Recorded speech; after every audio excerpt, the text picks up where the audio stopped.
I just uploaded a couple of short videos about these handy little tools here, how to craft them, and a couple of the things I've learned over the years, you know, how to solder copper tubing and fittings.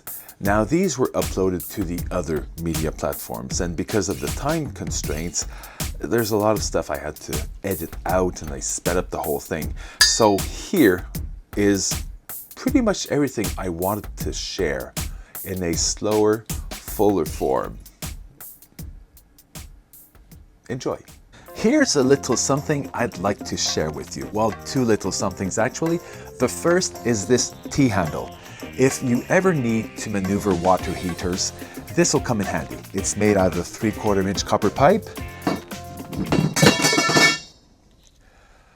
a T, and a 3/4 inch NPT threaded fitting. Because the problem with moving water heaters is they don't have handles. Apart from removing the access covers, there's nothing. And no matter how cold it gets, you'll never be able to hold on to those. So you screw this onto one of those two protuberances at the top of the water heater. I've been using this one for about a decade, even pulling water heaters straight out from the basement access traps. Now I'm making one for a friend. But of course, I'll be adding little end caps because he's a friend. Which leads me to that second thing, the art of the flawless, foolproof soldered connection. But I'm out of time, so I'll link that at the bottom or the top or the sides. I'll link it. They're called nipples. My sense of humor is a very mature 13 years old. So I showed you the water heater T-handle. Now here's where I show you how to assemble one and what little I know about making flawless soldered connections. Very lightly score your 3/4 inch pipe, about 4 inches, and then just snap it off. Not really. And about another inch to connect the T to the threaded fitting.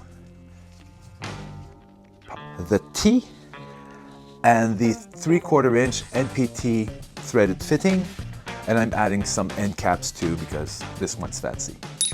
It all comes down to preparation, mostly all. Carefully clean all portions of copper that'll be soldered with a special type of abrasive cloth. It's almost like sandpaper, but backed on cloth, just to get all the oxidation and the crud off.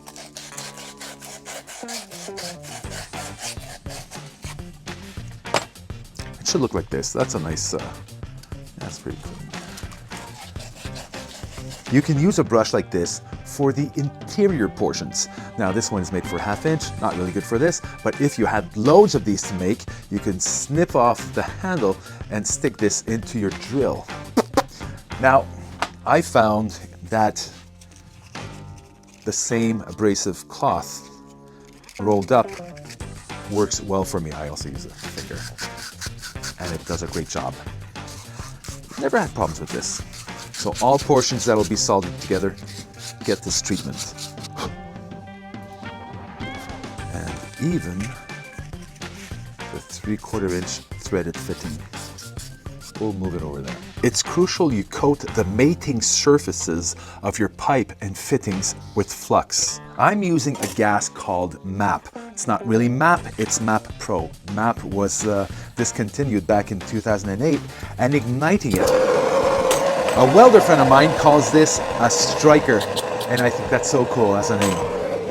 So you heat up the junction of those two parts and you apply the solder all around. I forgot to film the actual process of making the T-handle, but here's a close-up, and even then I kind of soldered over the lines. And then as soon as that's done, you grab it with both hands and run out the door. Now just let it cool off normally, naturally. There's no hurry. Now, possibly there'll be some discussion about technique and tools, and this has never failed me. It's worked every time. Yeah, I'll just clean it up a bit and it'll be good to go. That's it. That's all, folks.